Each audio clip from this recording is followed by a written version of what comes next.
Welcome to the 43rd edition of Make Pro Wrestling Majestic. Again, I am Tiger Height. And I am Peanut Gallery. Yes, so Saturday show because tomorrow's the big game. I don't want to get sued by the NFL, so we're not going to call it the name. Hooray!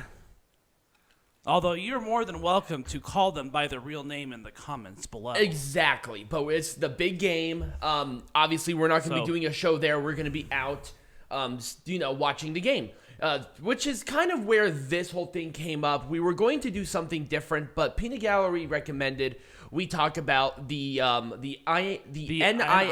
program. The NIL program. Now, what it actually is, what WWE calls it, are different. WWE calls it the Next in Line program. Well, that's what it is. It's an NIL. Well, it's name something likeness. Right. Is the official name of these programs. Right.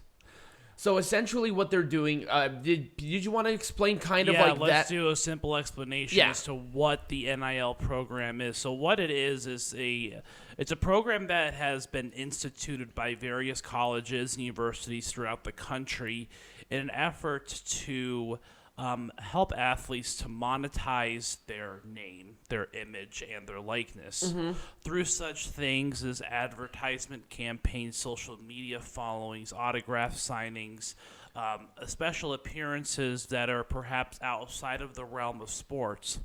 What this program is designed to do is to help athletes to build an income to get their name out there before they enter into the professional sphere.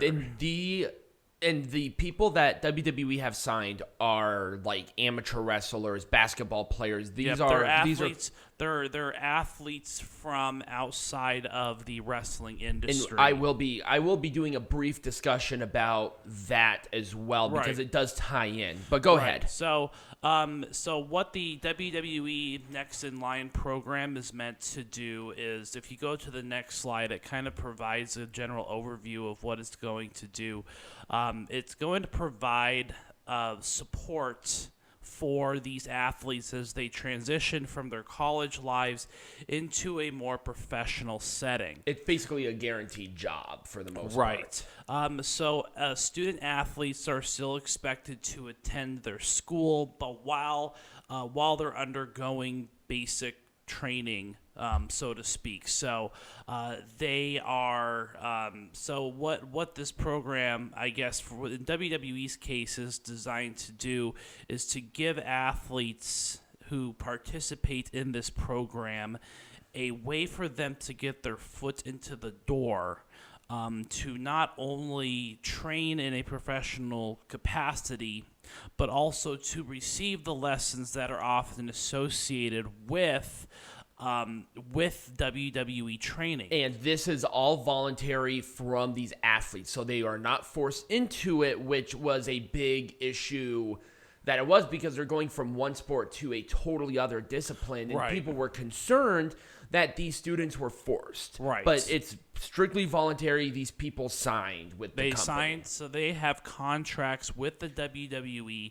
Of course, like I said, they're not actually participating in the program yet as they finish up their collegiate careers. The program started, I think, in July of 2021. Right, it did. So it's been a minute. The other thing, too, is that then these athletes are given the opportunity by the WWE to build their brand, to use their name, their image, and their likeness to promote themselves. That was it. Name, image, and likeness. Yep. If you're wondering, we're not going to talk about him, but Gable Steveson. Gable Steveson is actually not necessarily a part of this program. Well, he pseudo is because he's finishing guinea pig. Right, he was finishing the up guinea pig school, but he is a totally different circumstance. Right, he was kind of a guinea pig, I believe, for this type of program. Yep. But WWE, I think we've talked about it before, has always been known for developing wrestlers from outside of the wrestling disciplines. Right, and actually,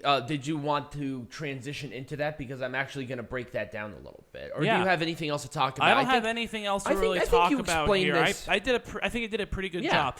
Like I said, other sports are implementing this, but WWE is doing kind of a it's a little more modified right. than that. So now what Peanut Gallery alluded to with athletes that went from outside disciplines going into the WWE, you would think that not having the quote-unquote indie experience is a detriment, but some of the best wrestlers that we have seen in the past and even currently now are involved within that sort of program. Right, they came from other sports. So Kurt Angle was an amateur wrestler. Brock Lesnar was an amateur wrestler. Trish Stratus was a model.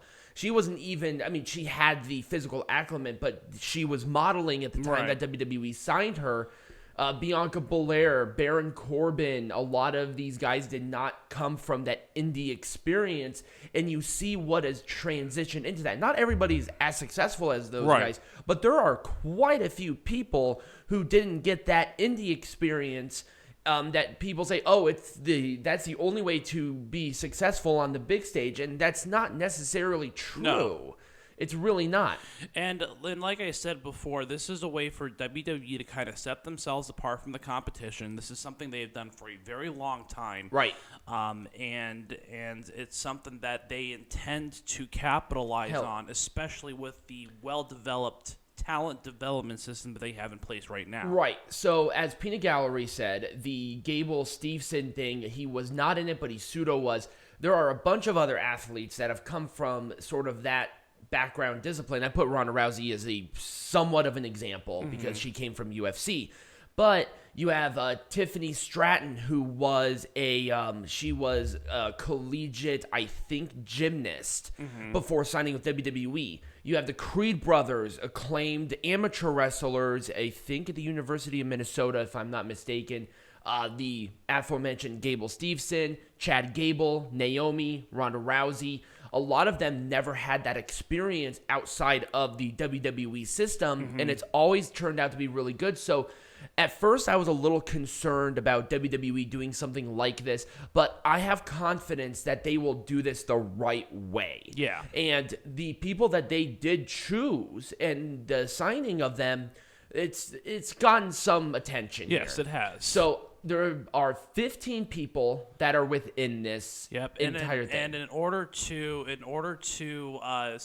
kind of separate it out as far as the episode goes, we're going to do it in two parts. We'll talk about 7 or 8, and then we'll talk about the other half after a short break. And then kind of a wrap up on what we expect for this program in the future. Yeah.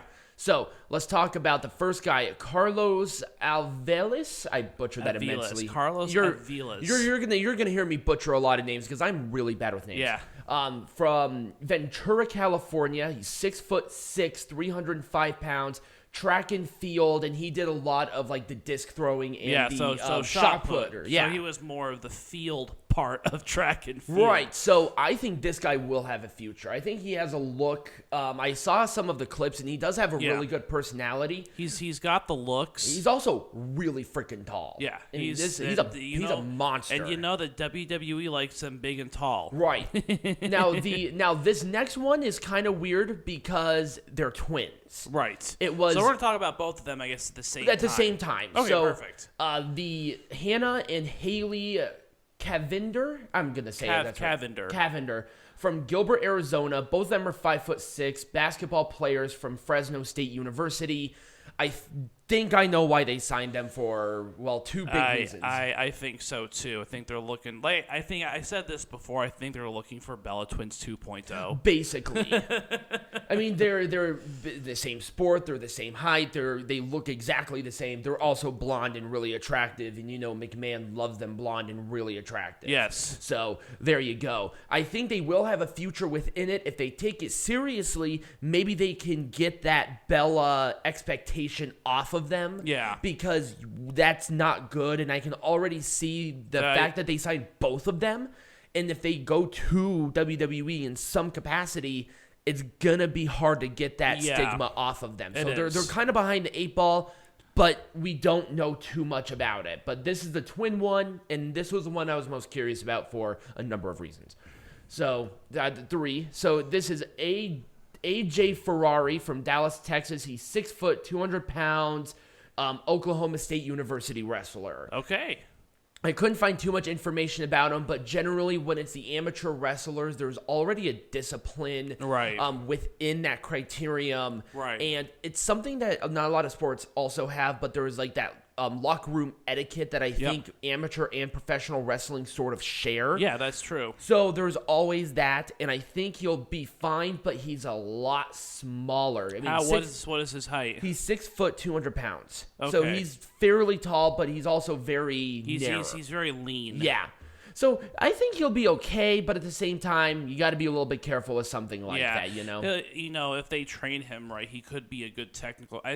Again, it's hard because McMahon likes him big. Right, he likes him big.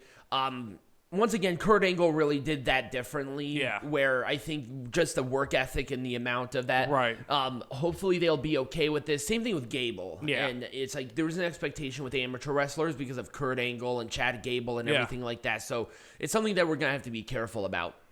So Lexi Gordon, who is also, I think she's, let me see here. I totally lost my spot. Fort Worth, Texas, 6-foot basketball player from Duke University. Okay, so this is going to be a big one because Duke has very good basketball tradition. Yep. Mostly on the men's side, but the women's side has a good tradition as well. So she has that, I guess, coming from her. And obviously a basketball player. A little on the tall side for women. Yep. I think that might be that might be better for her because of the fact that she can command that presence in the ring. Right. So, and also she's pretty and also black. So that's not going to be a detriment to her right now. No, it is not going to be a detriment to her right now. Definitely going to be a good PR thing if they continue with her. So, you never know with these people, and that's the one thing that I love about this. Yeah. Is that there's no sort of information about how they would do in a wrestling ring. Right. And all of them are athletes, so they're going to have that discipline that's super crucial. Right. Let's see where it goes. And I'm curious about it. Yeah. WWE's never done something like this, and it's something that I'm curious about. Yeah, it is. So we'll do 2 more, and then we'll do the break, and then we'll come back and finish up. All right, sounds good. So once again, it's good. This one's gonna be Aaliyah Hutchins from Toronto, Canada, 5'5" track and field athlete from Wake Forest University. And is she more? She's more on the track side. So I think she's gonna be more so. I think at least, what is that called? Like longevity with the longer matches, she's gonna definitely be there. Maybe, and that's the thing. I really hope they're not going to expect a Bianca Belair from this girl. With a sprinter though, because sprinters do things in short bursts, so that might be something that is going to be a challenge, right? For longer and 5'5", a little bit more on the shorter side. Yep. But maybe there was that commanding presence. Hell, people thought Jade Cargill wasn't going to be big, and now she's the hottest act in wrestling right now. So we'll do one more on that. Did I say one more? Let me double check. You said 2, 3, 4, 5, 6. Yep, one more. John Kahn. Now, this one was actually kind of a bigger... Kron. This one was kind of a bigger signing. Well, obviously a football player. Yes, enormous football player. This guy is huge. He is 7 foot, 400 pounds. Jesus. Yeah, he's a big boy. So now, how big would be too big? I don't think he's too big though. Well, because with some. Also, he's from Riverside, California, and he was football player from Portland State University. Okay, so here's the thing about guys that are too tall though, because I know that McMahon does not have a hard on for guys that are. I know, but he's not. But he's not like crippled tall. Clearly, he's an athlete. Right. That's true. He's not shanky. This ain't the Great Khali. That's true. He has some mobility. Right. And I think he'll be, if they do it right, he could be a Braun Strowman. But again, a big tank. But again, Braun Strowman, not very popular with McMahon.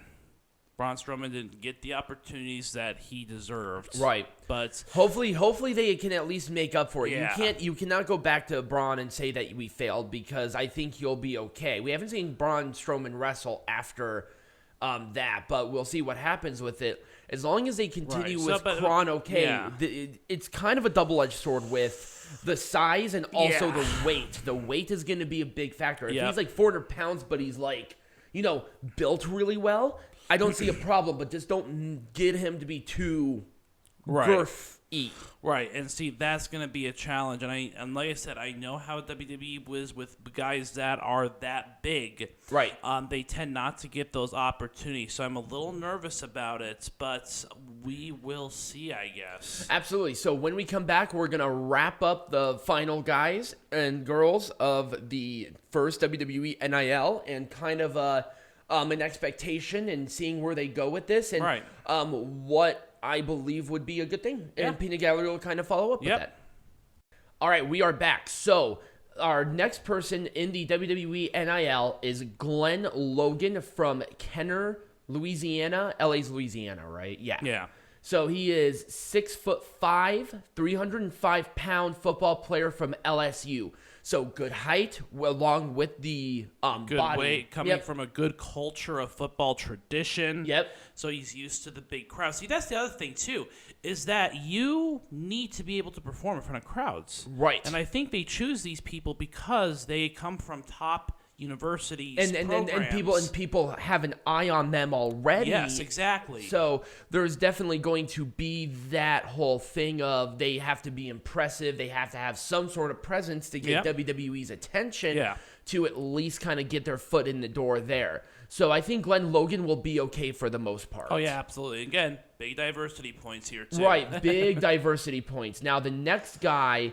Now, this guy's going to be different. So, Isaac, I'm not going to even try to pronounce that last name. Odugbesen. He's from Lagos, Nigeria. Okay, another Nigerian. Yep, 6'4", 275, football player out of the University of Alabama. So, all right, well, I'm going to tell you he's going to be more successful than Omos. I like Omos. I do not like him. He is... Do you think Omos is too tall? Yes, he can't do anything. I think he does fine. No, he does better than Calif, but that's not a okay. Great Calif is like the bottom of the barrel. Now with Isaac, he's at an acceptable height. He's an acceptable height. He is going to actually do well. He has a good body mass to height ratio. Yes, exactly. And also being a football player, there has to be stamina. That was a fucking word I was looking for earlier, but because I'm an idiot sometimes. Yeah, no, you're an idiot. But I think he'll be fine. And obviously, University of Alabama, once again, a really good football tradition school as well. So can never go wrong with some Roll Tide, right? Yep, Roll Tide. So Mason Paris, this was once again another guy who I think WWE is gonna. They just salivated over this guy. Clean cut, amateur wrestler, baby face. Looks, will look good on camera. Yep. Definitely has a charisma aspect. Clean with him. slate too, which is always a good thing as well with these athletes. So he's from Lawrenceburg, Indiana, 6'2", 275 from the University of Michigan. So meat and potatoes kind of guy. Yep, really good wrestling tradition out of University of Michigan. Oh, absolutely. Too. So and also that tout of University of Michigan is a fairly big school too. Yeah. So they're gonna really tout this guy well if he decides to go the WWE route. Yeah. Because once again, the NIL is not necessarily. It's like not necessarily them signing a WWE contract. It's more about they're assigned to a type of contract with the WWE, but it's more of a training contract. Right, it's not really a full-on contract. When they finish with school, they're going to do some training, right? And say, hey, what is this? The school is going to be in primary control of the future of these guys and girls, no matter what. There's that commingling relationship that I think is going to be important here, especially for maybe some of the non-amateur wrestlers. But, coming back to Mason Paris, I think this guy definitely could have a future with the company. Oh, absolutely. And I think because he's an amateur wrestler as well, so he has that background. Yeah, I think they're going to want to do a next Kurt Angle with him. You never know what they're going to do. Right. Now we have Massey Russell, who once again is – there she is. So from Potomac, Maryland? Potomac. That's Maryland, right? Yes. MD's Maryland. 5'5", track and field athlete from the University of Kentucky. Okay. So a good track and field school. I know that for a fact with Kentucky. And once again, the height sometimes can be a little bit of a bad thing. And also she's a little bit skinnier. Right. Like Bianca Belair, looks physically like a She powerhouse. Looks fit, right. And maybe if Massey kind of did a little more of that upper body bulk up, she'll be okay. Again, with the track and field, the thing is obviously a lot of it has to do with legs. So she probably got the legs, right? And she just doesn't have the upper body. She was hurdles. She was a hurdles girl. Oh yeah, so she definitely relied a lot on she'll those definitely legs. have some stamina. There we go. Jesus. Apparently, Tiger Height cannot formulate a sentence today. I've been struggling with it all day. It's been one of those days. So our next guy is John Spivak. Let me see. Oh, nope. No, John Seaton. Sorry, I got him confused with Joe Spivak, which is going to be later. Literally after. John Seaton. John Seaton. So John Seaton, he is from Hillsborough, New Jersey. 6'1", 285. Football player out of Elon University. Or Elon.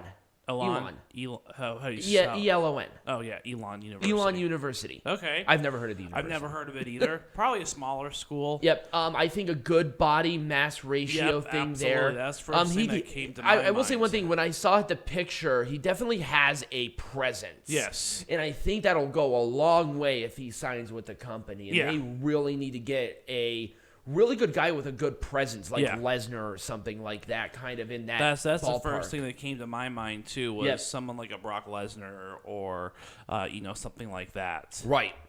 So I think he'll be okay if he decides to stick with the company, but it really just depends on what they want to do. Mm-hmm. Now, this is Joe Spivak, Spivok. Yeah, Spivak, okay. Oh, not A. So it's Spivak.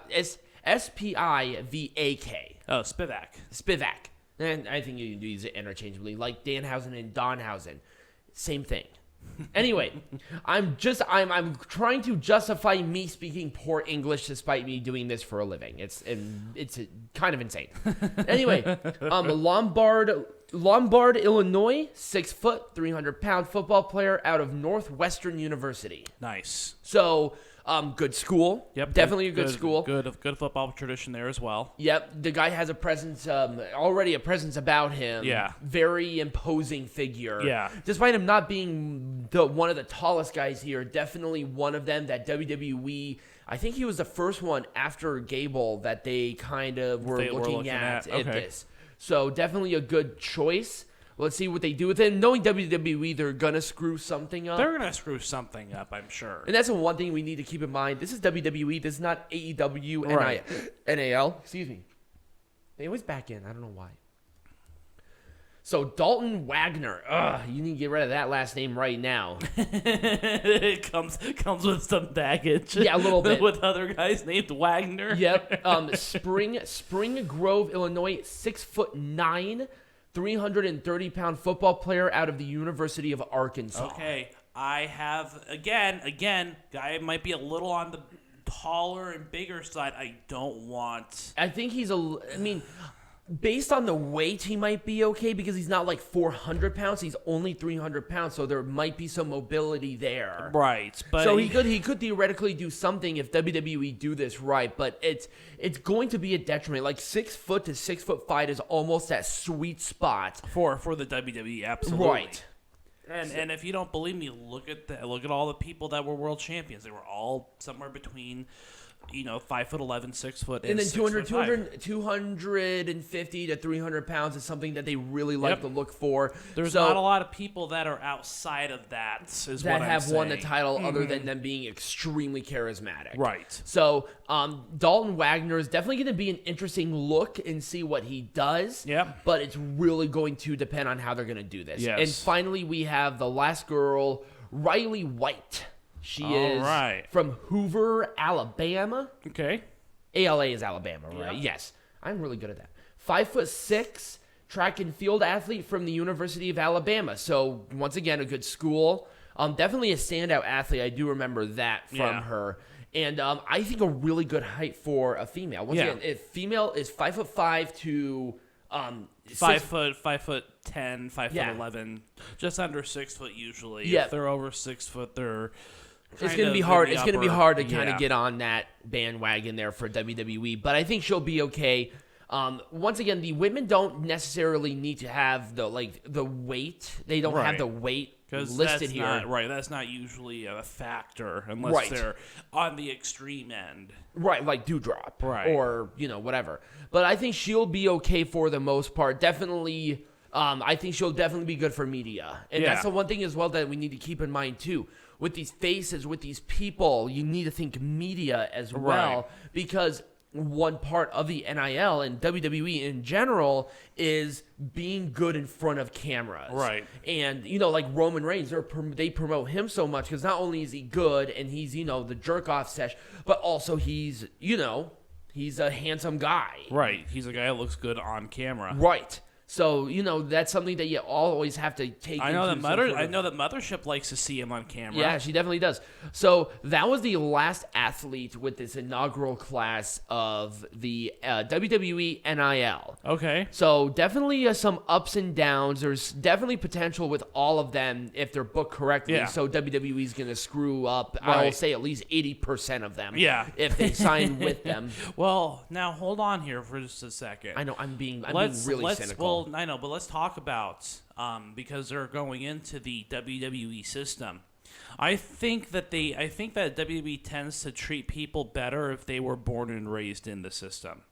I don't see a lot of people that see what you're saying. I don't see a lot of people that are being treated well if they are born in the system. You know what I mean? I see what you're saying now. That other than maybe a few others that kind of are outside that, like Drew McIntyre. Well, Drew McIntyre was a part of the system at first, I think. No, he wasn't. He wrestled in ICW, went to WWE, went back to ICW, and now he's back in WWE. Right, he kind of flip-flopped. Drew McIntyre is a very rare exception, though. There are a handful of very rare exception people. Yeah. So here's the other thing too that you have to consider is that people like Drew. For example, they had to fight to get their spots. They had to fight to get their spots. And these people are going to be handed their spots. Right. I didn't. That's something I didn't even remotely take into consideration. I mean, so here's what's going to happen is that a lot of the majority of them will probably stay within the system, provided they are not given contracts with other like pro football or whatever the case might be. Right. Which some of these football players might get pro. The NIL contracts. The NIL, you are still technically in college. Yes. So yeah.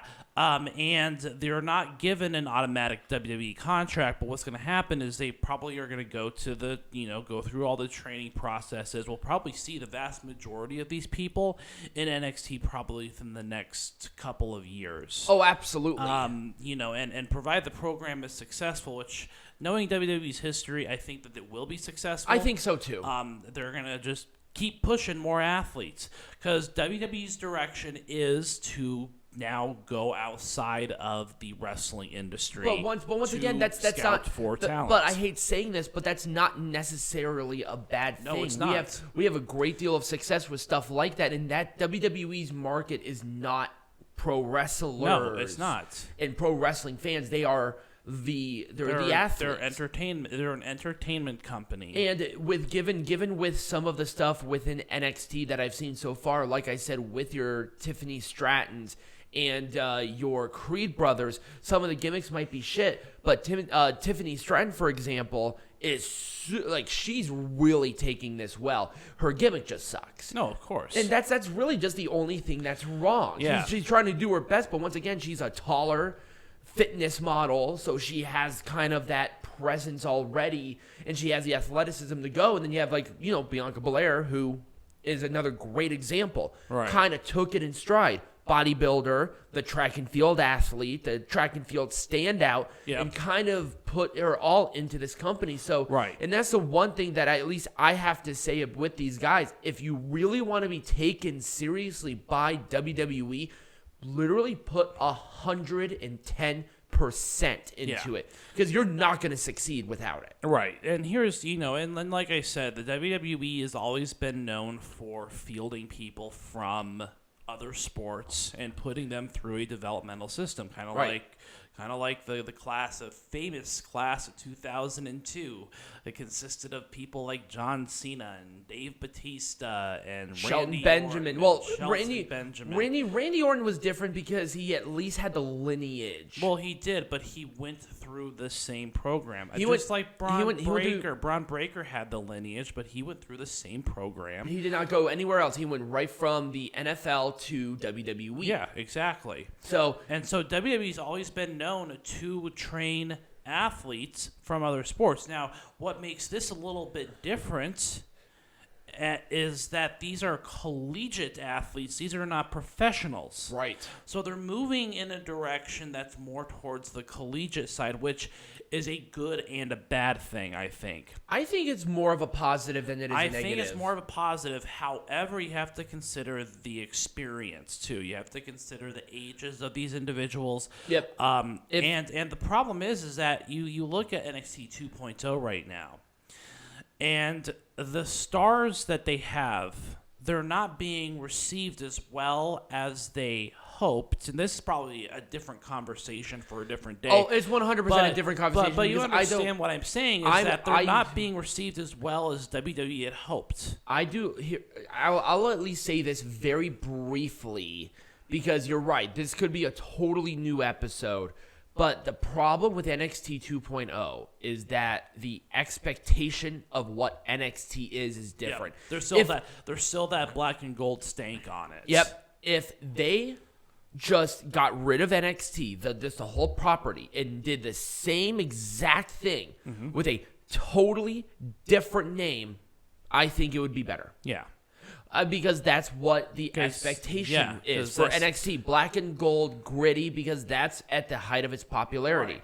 If they bring back maybe Florida Championship Wrestling and have it the same sort of color scheme, right, that would be a different situation. Right, but you understand what I'm saying is that, you still got that black and gold stink on it, but that's the challenge that they're dealing with right now with NXT. Once again, that's a totally different conversation.